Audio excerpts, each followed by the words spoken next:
Frederick Paitin, who comes to us live from Kiev. Good to have you with us, Fred. So Russia claims that Ukraine shot down this transport plane and that there were 65 Ukrainian POWs on board. In light of the prisoner exchange we've seen today, what more do we know about that crash and who was on board? Well, it's still impossible to say who exactly was on board, but I think one of the things that is certainly significant, Linda, is the fact that this exchange took place despite the fact that that Russian plane crashed in Belgorod a week ago. And one of the things that the Russians said after that plane crashed, and they claimed that the Ukrainians were behind it, is that it was unclear what was going to happen to prisoner exchanges in the future and whether or not any would take place. And now, only a week later, we do have this very large prisoner exchange with 207 Ukrainians released, and the Russians saying 196 Russians released for their part. The Ukrainians continue to cast doubt on the Russians, saying there were 65 POWs on the plane that crashed. They say so far they have not seen any evidence put forward by the Russians that would confirm that that was indeed the case. The Ukrainians are calling for an independent international organization with independent investigators on the ground. They say so far the Russians are not allowing them, so they continue to cast doubt on the Russians claiming that those 65 POWs were on board that plane when it crashed, Linda. And Fred, you had an interesting interview with the Defense Intelligence Chief of Ukraine. Take us through the key takeaways.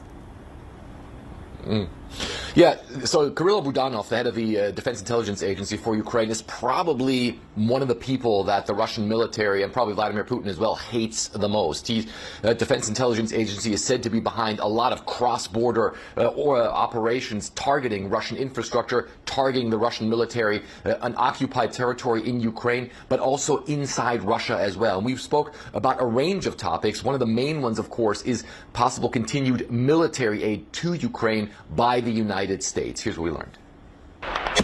With Ukraine facing a Russian onslaught in many frontline areas, Kiev says continued U.S. military aid is more important than ever, Ukraine's military intel chief tells me.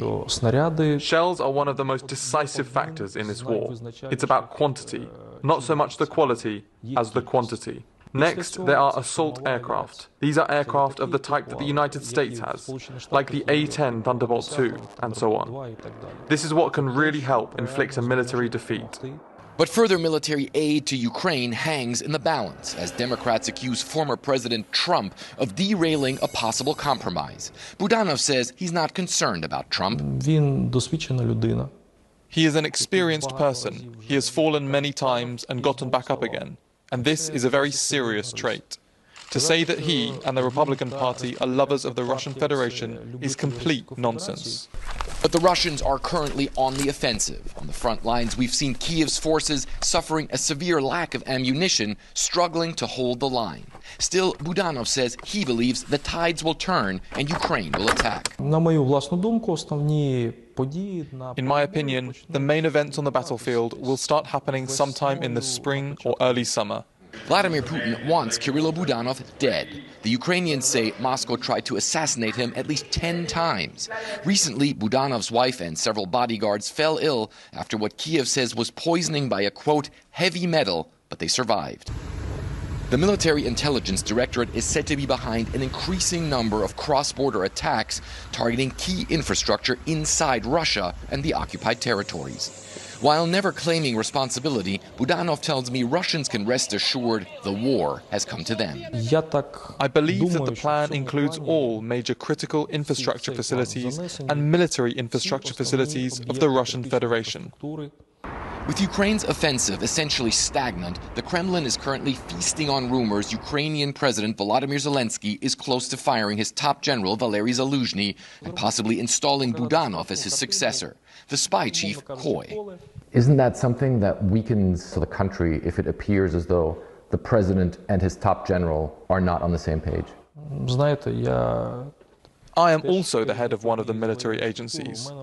I personally have no conflict with anyone. You know, people were talking about you possibly being the new general. If I was appointed yesterday, would we be meeting? And one of the other things that Budanov also said to me is that he said that he and his intelligence service will keep fighting until Ukraine has won back all of its territory. Linda? All right.